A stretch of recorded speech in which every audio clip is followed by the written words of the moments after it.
জয়। জয় গোপাল ভগবান কি জয়। জয় রাধা।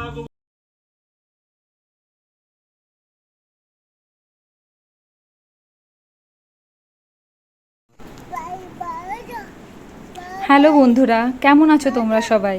তো বৃষ্টি ভেজা শুভ সকালের অনেক অনেক শুভেচ্ছা আর ভালোবাসা জানিয়ে আজকের ব্লগটা স্টার্ট করছি। তো এখন ঘড়ির কাঁটায় প্রায় 9:30 মতো বাজছে, আর আমার ছেলেও উঠে গেছে। ছেলেকে ফ্রেশ ট্রেশ করিয়ে খাইয়ে দাইয়ে দেখো আমি চাটা বসিয়ে নিয়েছি খাবার জন্য। তো চাটা খেয়ে আমি লেগে পড়েছি রান্নার কাজে। আর আজকে কি বলো তো, আমাদের বাড়িতে না কেউ ভাত খায় না, শুধু জেরির জন্যই ভাত রান্না হবে, কারণ জেরি তো ডালিয়া লুচি এসব খাবে না। তো রান্নাটাও জন্য জলদি জলদি কমপ্লিট করে নেবো, কারণ এরপর ভোগের রান্না স্টার্ট হবে।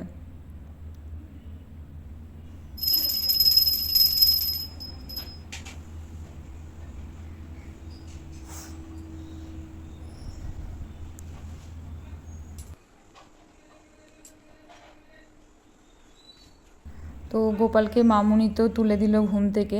আর এরপর দেখো বাড়িতে বক্স চলে এলো, জন্মাষ্টমী উপলক্ষে গান বাজানো হবে বলে। আর এদিকে দেখো আমি সবজিটাও কেটে নিলাম, মিষ্টি কুমড়োর তরকারি বানাবো বলে, কারণ আজকে লুচি আর আমার নিজের জন্য আমি একটু ডালিয়া বানাবো। তো যেহেতু লুচি খেতে আমার ভালো লাগে না, ওই জন্য আমি আমার জন্য ডালিয়া বানাবো। আর এই কুমড়োটা না দুটোর সাথেই চলে যায়, লুচির সাথেও চলে যায় আর ডালিয়ার সাথেও চলে যায়, ওই জন্য ভাবলাম কুমড়োর সবজিটাই বানাই।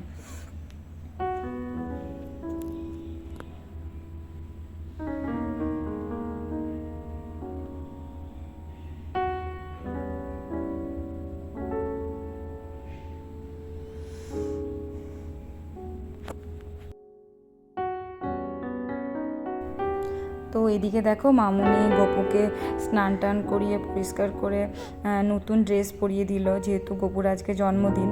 আর এমনিতেও কিন্তু সন্ধেবেলাতে আবার আরেকবার গপুকে দুধ, ফলের রস, ডাবের জল এই সমস্ত কিছু দিয়ে কিন্তু অভিষেক করানো হবে। এটা সকালের মতো আর কি করে নেওয়া হলো। আর এদিকে দেখো গপু তো রেডি, সাজুগুজু করে বসে গেছে সিংহাসনে, আর আমি ওইদিকে কুমড়োর সবজিটা বানিয়ে নিলাম।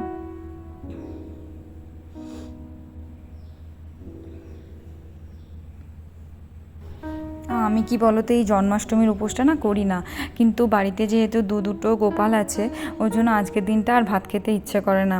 তো ওই জন্য আমিও কোনোভাবে লুচি পরোটা ডালিয়ে এসব খেয়ে দিনটা পের করে দিই আর কি।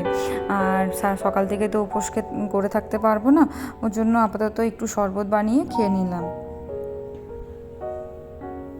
আর দেখো মোটামুটি আমার সবজিতে সমস্ত কিছু দেওয়া হয়েই গেছে, এরপর ঢাকা দিয়ে দেবো সবজিটা হওয়ার জন্য। আর এখানে দেখো মামুনি তালটা মারতে বসে গেছে গোপালের জন্য লুচি, তালের লুচি, ফুলারো এসব হবে বলে। আর আমিও ওদিকে ভাবলাম যে আমার কাজগুলো সেরে নিই জলদি করে। তো ওই জন্য দেখো এখানে আমি মানি প্ল্যান্টের কতগুলো পাতা তুলে নিলাম, কারণ আমার রুমের মানি প্ল্যান্টের পাতাগুলো না শুকিয়ে গেছে। তো ভাবলাম তাহলে ওগুলো ফেলে কতগুলো ডাল তুলে নিয়ে যাই, ওখানে রেখে দেবো। তো এরপর আমি উপরে চলে এলাম।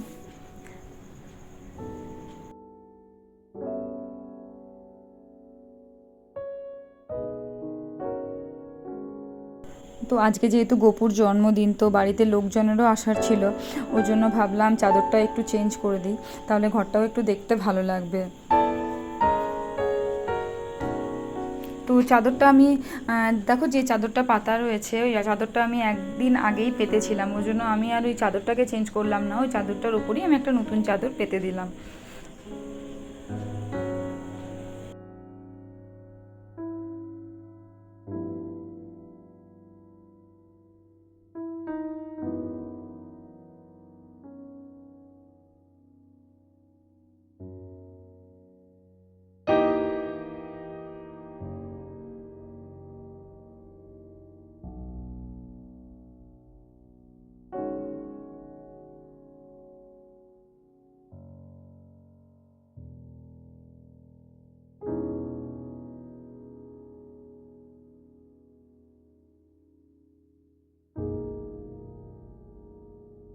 তো চাদরটা পেতে দেখো আমি ঘরটা একটু ঝাড়াঝুড়ি করে নিলাম, আর এদিকে কাকিমাও চলে এসছে, ঝাড়টার দিয়ে কাকিমা মুছে দিল ঘরটা।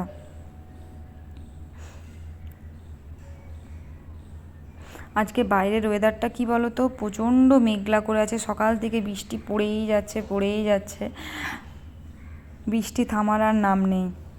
সেই যে সকাল থেকে স্টার্ট হয়েছে এখনও পর্যন্ত কন্টিনিউয়াসলি বৃষ্টি কিন্তু পড়েই যাচ্ছে।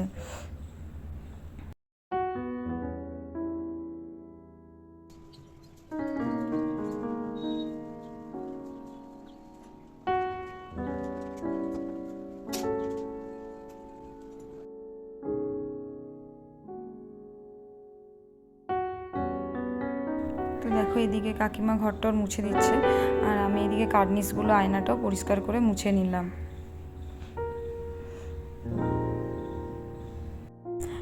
একটু নতুন চাদর আর বালিশের কভারগুলো একটু চেঞ্জ করলেই ঘরটাও কি সুন্দর একটা চেঞ্জ লাগে, তাই না? তো দেখো আমার কিন্তু ঘরটা পরিষ্কার করা কমপ্লিট হয়ে গেছে।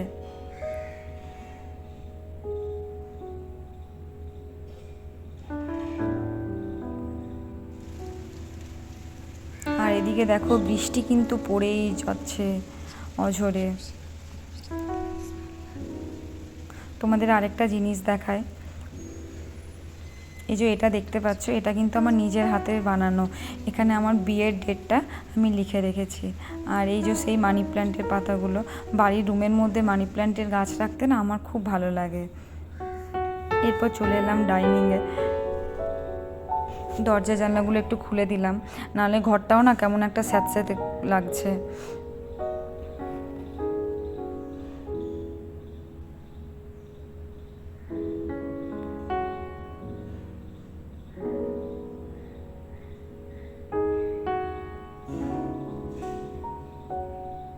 এই কার্নিশগুলো কি বলো তো, রোজই পরিষ্কার করি, আবার রোজই নোংরা হয়, যেহেতু রাস্তার ধারেই একদম বাড়িটা আমার, তো ওই জন্য প্রত্যেক দিনই ভীষণ নোংরা হয় যতই পরিষ্কার করি।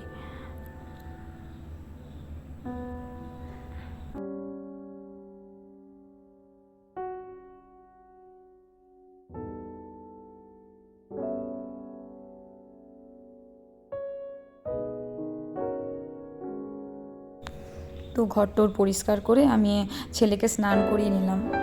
তো ছেলেকে স্নান করিয়ে পর ওকে খাইয়ে দাইয়ে ওকে একটু ঘুম পাড়িয়ে দিলাম। আর এদিকে চলে গেলাম আমি স্নান করতে। আজ কিন্তু আমার স্নান করতে অনেকটা লেট হয়েছিল, প্রায় তোমার 2:30-3টের মতো বেজে গেছিলো।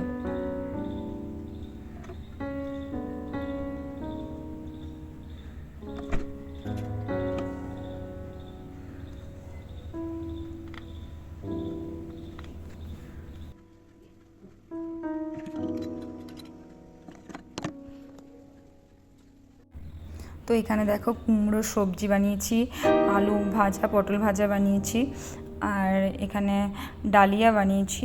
ডালিয়াটা কিন্তু শুধু আমিই খেয়েছি, আমার শ্বশুরমশাই দেওর ওরা কিন্তু সবাই লুচি খেয়েছে। আর এখানে দেখো লুচি বানিয়েছি। আর এদিকে দেখো ছানার পায়েস বানাচ্ছে মামুনি, এটা গোপালের জন্য। ছানার পায়েসটা হয়েই এসছে মোটামুটি।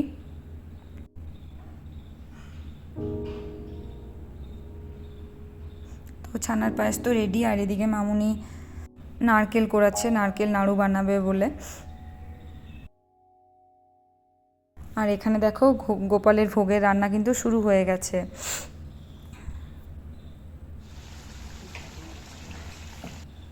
এটা মালপোয়া করা হয়েছে, এটা তালের বড়া, নারকেল নাড়ু। ঠাকুরের ভোগ দেখো আমাদের এখানে লাগানো কিন্তু হয়ে গেছে। আর এখানে দেখো গোপালকে স্নান করানো হচ্ছে সন্ধেবেলা। তো স্নান টান করে গোপাল কিন্তু রেডি।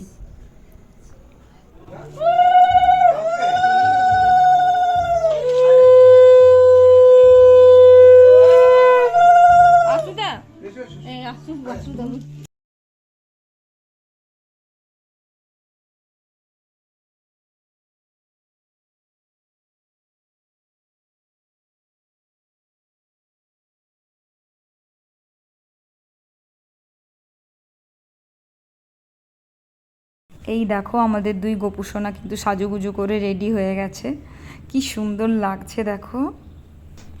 আর এদিকে দেখো আমি আমার গপুকেও সাজিয়ে দিচ্ছি, কিন্তু ও তো সাজাতে দেবেই না, বারবার লিপ লাইনারটা বলছে খেয়েই নেব। তো যাই হোক অনেক কষ্টে ওকে সাজিয়েছি দেখো। ও আর ও দিদিভাই দুজনেই সেজে নিয়েছে। ও কৃষ্ণ সেজেছে আর ও দিদিভাই রাধিকা সেজেছে। এরপর দেখো ওরা বাঁশি নিয়ে আবার ঝামেলা শুরু করে দিয়েছে, দুজন মিলে মারপিট। তো এইগুলো ওদের চলতেই থাকে। জয় জয় গোপাল ভগবান কি জয় জয় রাধা গোবিন্দ কি জয় জয় রাধা গোবিন্দ কি জয় জয় রাধা গোবিন্দ কি জয় জয় রসিক নাগর ভগবান কি জয় জয় রসিক নাগর ভগবান কি জয় জয় রসিক নাগর ভগবান কি জয় ওম নমঃ পার্বতী পতে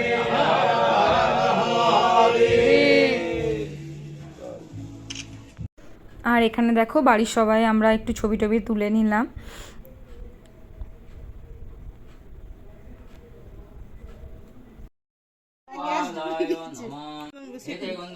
জয় ঘট্টা কাবৈ নমঃ ওম দানবন্তং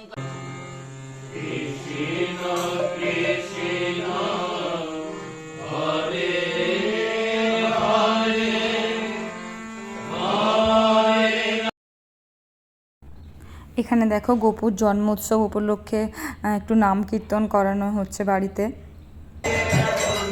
যাই হোক, ব্লগটা লেন্দি করছি না। যারা যারা ব্লগটা দেখছো তোমাদের অসংখ্য ধন্যবাদ, অনেক অনেক ভালোবাসা। আর যদি ব্লগটা ভালো লেগে থাকে অবশ্যই লাইক, কমেন্ট, সাবস্ক্রাইব করে পাশে থেকো। Thank you so much.